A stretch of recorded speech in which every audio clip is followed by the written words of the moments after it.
இன்னைக்கு வீடியோவில் ஆதார் கார்டில் அட்ரஸ் எப்படி சேஞ்ச் பண்ணுறது அப்படிங்கிறத பற்றியும், அதை கூடவே ஆதார் கார்டில் கேர் ஆஃப் இல்லை அப்படின்னா அதை எப்படி ஆட் பண்ணுறது அப்படிங்கிறத பற்றி தான் நம்ம பார்க்க போகணும். அதுக்கு முன்னாடி கேர் ஆஃப்னா என்னன்றதை நான் சொல்லிடுறேன். ஆதார் கார்டில் நம்ம நேம், அதாவது நம்ம பேருக்கு கீழே கேர் ஆஃப்னு போட்டு நம்ம அப்பா பேரோ இல்லை ஹஸ்பண்ட் நேமோ இருக்கும், சரிங்களா? அதுதான் கேர் ஆஃப். அது இல்லைன்னா எப்படி ஆட் பண்ணுறது அப்படிங்கிறத தான் பார்க்க போகிறோம். இந்த 2 ப்ராசஸையும் நம்மளால் ஒரே டைமில் பண்ணி முடிச்சிட முடியும். வாங்க வீடியோக்குள்ளே போயிடலாம். ஸோ இப்போ கூகுளில் போய்ட்டு UIDAI ஆதார் லாகின் அப்படின்னு சொல்லிட்டு சர்ச் பண்ணுங்கள். சர்ச் பண்ண உடனே இப்போ உங்களுக்கு ஃபஸ்ட்டில் ஒரு லிங்க் வந்து பார்த்தீங்களா, லாகின் மை ஆதார் UIDAIன்னு சொல்லிட்டு அதை கிளிக் பண்ணிக்கோங்க. கிளிக் பண்ண உடனே இப்போ உங்களுக்கு ஒரு பேஜ் ஓப்பன் ஆகுது பார்த்தீங்களா. ஸோ ரைட் ஹேண்ட் சைடில் பார்த்தீங்கன்னா லாகின் சொல்லிட்டு ஒன்று இருக்குல்ல, அதை கிளிக் பண்ணிவிட்டு இப்போ நீங்கள் என்ன பண்ணுங்கள், உங்களுடைய ஆதார் நம்பரை என்ட்ரு பண்ணுங்கள். உங்களோட ஆதார் நம்பர் போட்டுட்டு கேப்சா என்ட்ரு பண்ணிவிட்டு சென்ட் ஓடிபின்னு கொடுத்தீங்கன்னா ஆதார் கார்டு கூட லிங்க் இருக்கிற மொபைல் நம்பருக்கு ஓடிபி போகும், சரிங்களா? அந்த ஓடிபியை போட்டுட்டு சப்மிட்னு நீங்கள் கொடுத்த உடனே இப்போ நெக்ஸ்ட் உங்களுக்கு ஒரு பேஜ் ஓப்பன் ஆகுது பார்த்தீங்கன்னா. அங்கே வந்து நீங்கள் லெஃப்ட் ஹேண்ட் சைடில் பார்த்தீங்கன்னா அட்ரஸ் அப்டேட்னு இருக்குல்ல, அதை கிளிக் பண்ணுங்கள். இப்போ நீங்கள் கிளிக் பண்ண ஒரு பேஜ் ஓப்பன் ஆகுது பார்த்தீங்களா. அந்த பேஜில் 2 ஆப்ஷன்ஸ் கொடுத்துருக்காங்க. ஃபர்ஸ்ட் ஆப்ஷன் என்னென்னா அப்டேட் அட்ரஸ் யூசிங் டாக்குமெண்ட்ஸ்னு சொல்லிட்டு கொடுத்துருக்காங்க. அந்த ஆப்ஷன் யார் தெரியுமா யூஸ் பண்ணலாம்? இப்போ உங்கள் ஆதார் கார்டில் வந்து உங்கள் நேமுக்கு கீழே கேர் ஆஃப் மென்ஷன் பண்ணியிருந்தாங்கன்னு வச்சுக்கோங்களேன். கேர் ஆஃப் அதாவது உங்கள் அப்பா நேமோ இல்லை உங்கள் ஹஸ்பண்ட் நேமோ இருந்துச்சு அப்படின்னா நீங்கள் வெறும் அட்ரஸ் மட்டும் தானே அப்போ மாற்ற வேண்டியதாக இருக்கும். அப்போது மட்டும் நீங்கள் இந்த ஃபர்ஸ்ட் ஆப்ஷனை யூஸ் பண்ணிக்கோங்க, சரிங்களா? அப்போ நீங்கள் சப்போர்ட்டிங் டாக்குமெண்ட்ஸில் அப்லோட் பண்ணி நீங்கள் சேஞ்ச் பண்ணிக்கலாம் உங்கள் அட்ரஸை. இந்த செகண்ட் ஆப்ஷன் யார் தெரியுமா யூஸ் பண்ணணும்? உங்கள் ஆதார் கார்டில் உங்கள் நேமுக்கு கீழே கேர் ஆஃப்னு போட்டு உங்கள் அப்பா பேரோ இல்லை உங்கள் ஹஸ்பண்ட் நேமோ இல்லவே இல்லை அப்படின்னு இருக்கிறவங்க மட்டும் இந்த செகண்ட் ஆப்ஷன் யூஸ் பண்ணுங்கள். ஏன்னா இந்த செகண்ட் ஆப்ஷனில் என்ன ஒன்றுனா, இப்போ நீங்கள் உங்கள் அப்பாவோட ஆதார் கார்டு வச்சு நீங்கள் உங்களுக்கு அட்ரஸ் சேஞ்ச் பண்ணுறீங்க அப்படின்னா உங்கள் அப்பாவோட ஆதார் கார்டில் அட்ரஸ் எப்படி இருக்கோ அது அப்படியே உங்கள் ஆதார் கார்டுக்கு வந்துடும். அது கூடவே யாரோட ஆதார் கார்டு வச்சு நீங்கள் பண்ணுறீங்களோ அவங்கள தான் கேர் ஆஃப்னு போட்டு வரும். நான் சொல்கிறது புரியுதா? இப்போ உங்கள் அப்பாவோட ஆதார் கார்டு வச்சு நீங்கள் உங்கள் அட்ரஸை சேஞ்ச் பண்ணுறீங்க அப்படின்னா உங்கள் அப்பாவோட ஆதார் கார்டில் அட்ரஸ் எப்படி இருக்கோ அது அப்படியே மாறாமல் உங்கள் ஆதார் கார்டுக்கு வந்துடும். அது கூடவே அவங்களோட பேர் தான் கேர் ஆஃபில் போட்டு வரும். ஏன்னா உங்கள் அப்பாவோட ஆதார் கார்டு தானே வச்சு பண்ணியிருக்கீங்க. ஸோ அப்போ உங்கள் அப்பாவோட பேர் தான் கேர் ஆஃபில் போட்டு வரும், சரிங்களா?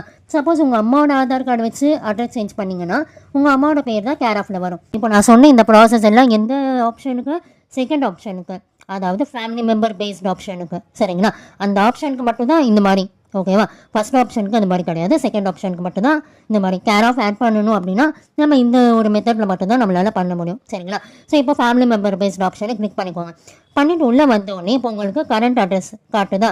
கீழே அப்படியே ஸ்க்ரோல் பண்ணிங்கன்னா details of family member required for அப்டேட்னு இருக்குல்ல, அங்கே வந்து இப்போ நீங்கள் யாரோட ஆதார் கார்டு வச்சு உங்கள் அட்ரஸை சேஞ்ச் பண்ண போகிறீங்களோ அவங்களுடைய ஆதார் நம்பரை என்ட்ரு பண்ணுங்கள். இப்போ உங்கள் அப்பாவோட ஆதார் கார்டை வச்சு நீங்கள் உங்கள் அட்ரஸை சேஞ்ச் பண்ணிங்கன்னா அப்போ உங்கள் அப்பாவோட ஆதார் கார்டு நம்பரை போடுங்க. என்ட்ரு பண்ணிவிட்டு அப்படியே லைட்டாக டச் பண்ணிங்க அப்படின்னா உங்கள் அப்பாவோட மொபைல் நம்பர் ஆட்டோமேட்டிக்காக வந்துடும், சரிங்களா? அப்படியே கீழே வந்து select family members relation with the அப்ளிகன்ட்னு இருக்கும். அங்கே வந்து இப்போ நீங்கள் உங்கள் அப்பாவோட ஆதார் கார்டு வச்சு பண்ணிங்கன்னா ஃபாதர்னு கொடுத்துக்கோங்க. உங்கள் அம்மாவோட ஆதார் கார்டு வச்சு கொடுக்குறீங்கன்னா மதர்னு கொடுத்துக்கோங்க, சரிங்களா? கொடுத்துட்டு இப்போ கீழே லீகல் ஸ்டேட்மெண்ட் இருக்குது, அதை வந்து கிளிக் பண்ணிட்டு அந்த லீகல் ஸ்டேட்மெண்ட் என்ன சொல்கிறாங்க அப்படின்னா, இப்போ நான் வந்து எங்கள் அப்பாவோட ஆதார் கார்டு வச்சு பண்ணுறேன், அட்ரஸ் சேஞ்ச் பண்ணுறேன்.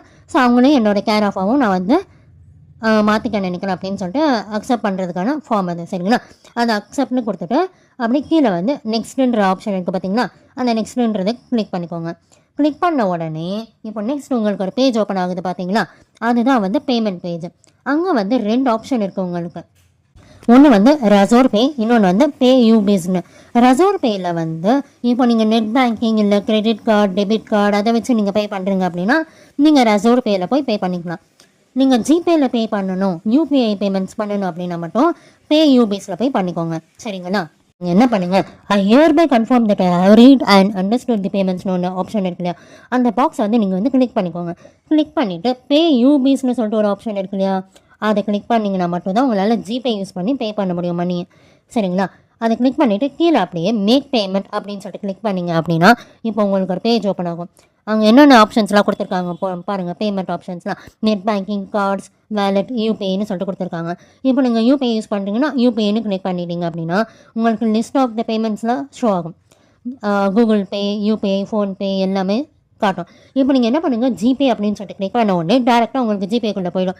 அங்கே அமௌண்ட்டும் அதுவே வந்து ஆட்டோமேட்டிக்காக என்ட்ரு ஆகிக்கும். ஜஸ்ட் நீங்கள் யூபிஐ பின் என்டர் பண்ணிவிட்டு பேமெண்ட் ப்ராசஸ்லாம் முடிச்சு உங்களை டேரெக்டாக திரும்ப ஆதார் வெப்சைட்டில் உங்களை டேரெக்டாக எடுத்துகிட்டு வந்துடும். நீங்கள் அது வரைக்கும் எதுவுமே பண்ணாதீங்க. ஜஸ்ட் அந்த பேமெண்ட் முடிஞ்சு திரும்ப ஆதார் வெப்சைட்குள்ளே வர வரைக்கும் நீங்கள் வெயிட் பண்ணுங்கள். அப்போ தான் உங்களுக்கு வந்து அக்னாலஜ்மெண்ட் நம்பர் வந்து கிடைக்கும். அப்போ தான் நீங்கள் அந்த பிடிஎஃபை டவுன்லோட் பண்ண முடியும். சரியா? இல்லைன்னா நீங்கள் பே பண்ண அமௌண்ட் வேஸ்ட்டாக போயிடும். ஸோ அதனால் பொறுமையாக வெயிட் பண்ணும். இப்போ பேமெண்ட் சக்ஸஸ் ஆனதுன்னு உங்களுக்கு ஒரு பேஜ் எடுத்து பார்த்தீங்கன்னா ட்ரான்சாக்ஷன் ஸ்டேட்டஸ் டேட் அண்ட் டைம்னு சொல்லிட்டு அது கீழேயே டவுன்லோட் அக்னாலேஜ்மெண்ட் ஒன்று இருக்குல்ல, அதை டச் பண்ணி நீங்கள் அக்னாலேஜ்மெண்ட்டை டவுன்லோட் பண்ணிக்கோங்க. அங்கே என்னென்ன இருக்குன்னா உங்கள் அப்பாவோட ஆதார் நம்பர் இருக்கும், அப்புறம் உங்களுடைய நம்பர் இருக்கும், அப்புறம் எவ்வளோ பேமெண்ட் பண்ணீங்க, எந்த டைமில் நீங்கள் பேமெண்ட் பண்ணீங்க, எல்லா டீட்டெயில்ஸும் இருக்கும். அங்கே எஸ்ஆர்என் நம்பர்னு சொல்லிட்டு ஒன்று இருக்கும், அதுதான் உங்களுடைய அக்னாலேஜ்மெண்ட் நம்பர். சரிங்களா? இப்போது இதோட உங்கள் ப்ராசஸ் முடிய போகிறது இல்லை. இதுக்கு நேரம் நீங்கள் பண்ணது இல்லாமல் உங்களோட ஆதார் நம்பர் வச்சு தான் நீங்கள் ப்ராசஸ் பண்ணியிருக்கீங்க. இப்போ நெக்ஸ்ட்டு பண்ண போகிறது உங்கள் அப்பாவோட ஆதார் நம்பர் வச்சு தான் நீங்கள் ப்ராசஸ் பண்ண போகிறீங்க. அது ஏன் அப்படின்னா, இப்போ நீங்கள் வந்து ஒரு சப்மிட் பண்ணீங்க பார்த்தீங்களா, பேமெண்ட்லாம் பண்ணிவிட்டு இப்போ வந்து ரிக்வெஸ்ட் வந்து உங்கள் அப்பாவுக்கு போயிருக்கும். ஏன் அப்படி சொல்கிறேன்னா, அதாவது வந்து இப்போ நீங்கள் வந்து உங்கள் அப்பாவோட ஆதார் கார்டு வச்சு தான் நீங்கள் அட்ரஸ் சேஞ்ச் பண்ணுறீங்க, புரியுதுங்களா? ஸோ அப்போ வந்து உங்கள் அப்பாவுக்கு வந்து ரிக்வெஸ்ட் போயிருக்கும், இந்த மாதிரி வந்து உங்களோட ஆதார் கார்டு வச்சு ஒருத்தவங்க வந்து அட்ரஸ் சேஞ்ச் பண்ணுறாங்க, ஸோ உங்களுக்கு ஓகேவா அப்படின்னு சொல்லிட்டு கேட்பாங்க. அவங்களுக்கு வந்து அந்த ரிக்வெஸ்ட்டாக போயிருக்கும். அதை அவங்க அக்செப்ட் பண்ணால் மட்டும்தான் உங்களால் வந்து உங்களுடைய ஆதார் கார்டு அட்ரஸ் சேஞ்ச் ஆகும். அது அவங்க அக்செப்ட் பண்ணாத வரைக்கும் உங்களுக்கு நீங்கள் பேமெண்ட்டே பண்ணியிருந்தாலுமே அவங்க அக்செப்ட் பண்ணாத வரைக்கும் உங்களுக்கு வந்து ஆதாரில் அட்ரஸ் சேஞ்சே ஆகாது. ஸோ அதனால தான் நான் சொன்னேன் இந்த ப்ராசஸை.